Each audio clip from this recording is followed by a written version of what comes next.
look back through history, what has always been the common theme of humanity? All the way through history, doesn't matter the culture, it doesn't matter where on earth you're talking about, it doesn't matter the era.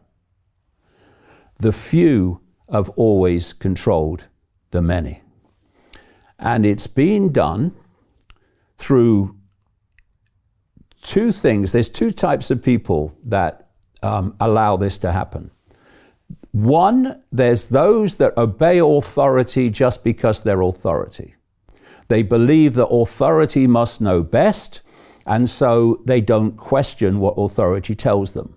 See COVID, I rest my case. Then you have the second group that doesn't want to do what they're told, but they fear the consequences of not doing it, and so they do it. And so that's one level of how the few control the many, through unquestioning obedience and through fear of consequences of not obeying. But there's another level of it, which is age-old, and it's called divide and rule. What you must have if you're the few controlling the many is the many fighting each other. So what you need to do, I'm sure we'll get into this whole area of religion as we go along, you want to divide the target population into rigid, unquestioning belief systems. These systems can be religious, and you want many different versions of religious belief systems because you want to play them off against each other. And you have political belief systems, you have cultural belief systems. And so once you've got all these different belief systems, then you have the situation where you can play them off against each other. You can play left off against right. You cannot play left off against right when left and right both understand that the same force is working through both of them and manipulating both of them. Then you say, hold on a minute, we need to come together here because that is manipulating both of us. No, you want them fighting each other. You want religions fighting each other. And what you get when you have a rigid belief system, it doesn't matter what it is. I've said over the years so many times, this global cult network does not care what you believe so long as you believe it rigidly and without question and to the exclusion of other possibility.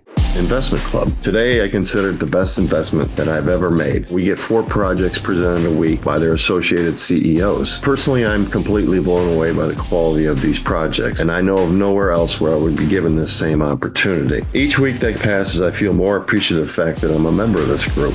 The vibe was just tremendous. Everybody's on the same wavelength. We just clicked. Everybody listened to each other, enjoyed their company. It was just magical, magical. Take action. Don't take my word for it. Due diligence you need to do. And I really hope that someday down the road I see you in the club. It far exceeded expectations, without question.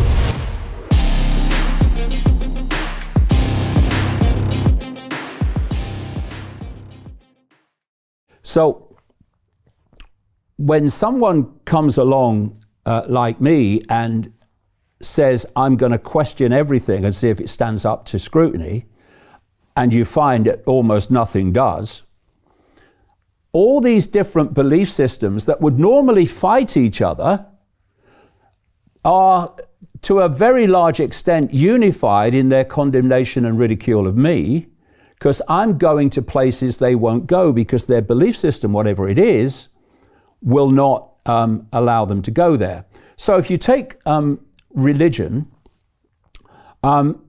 it's estimated that of the 8 billion people they say is in the world, 5.4 billion either self-identify as Christian, as Muslim, or as Hindu. Then you ask yourself, okay, where do most of these belief systems come from? They come from their upbringing and their environment when they grow up. So if you're born in India and within a Hindu family, you're almost certainly going to be a Hindu. If you're born in the Middle East, you're almost certainly going to be a Muslim. And if you're born in the southern states of America, particularly, you're almost certainly going to be a Christian. Okay, now take those people and have them born in India. Take the southern states of America Christian and have them born in India. Are they going to be a Christian? No, they're going to be a Muslim. Are they going to be a Hindu?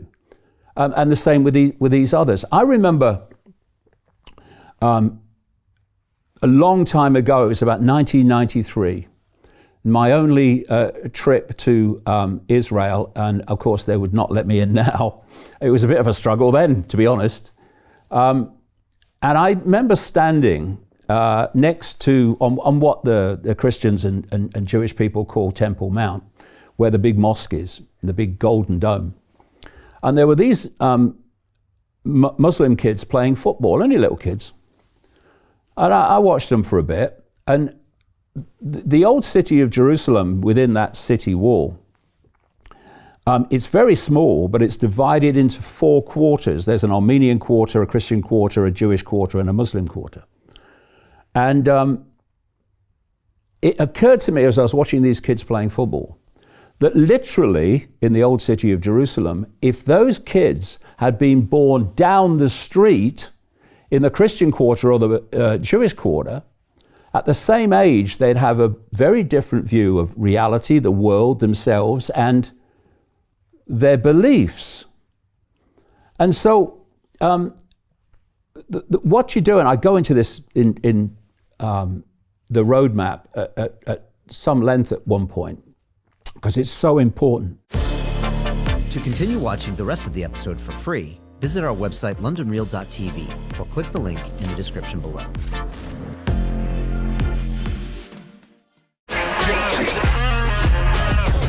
Hey, I know investing in crypto is scary. It takes a real leap of faith because there are so many scams, rug pulls, and bad actors out there. It's a dangerous business, which is why 95% of people lose all their money. Well, that's why I created the London Real Investment Club, so you can access the hottest deals on the planet and use the crypto bull market to create the generational wealth that you deserve. Join my team of over 100 people from around the world that are making millions of dollars behind the scenes investing in blockchain, AI, Web3 games, DeFi, Bitcoin, and more. Don't miss out. Click the link below to book a call with one of my team now. But hurry, this bull market will end soon.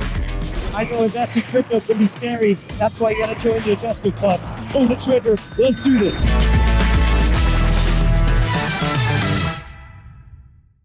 Hi, it's Brian Rose from London Real. You probably know that we've just recently been re-platformed on YouTube after 25 months completely in the dark. The truth is, I really need your help. What I really need you to do is click on that subscribe button right now, like this video, and maybe even leave a comment or share the link with friends. We're really fighting against an algorithm that's tried to keep us quiet for so long. And the more subscribers we have, the more people watch our content, the better guests we can bring you, the better content, and we can continue transforming lives. We've been doing this for 14 years now. I want to do this for another 14 years, but I really need your help.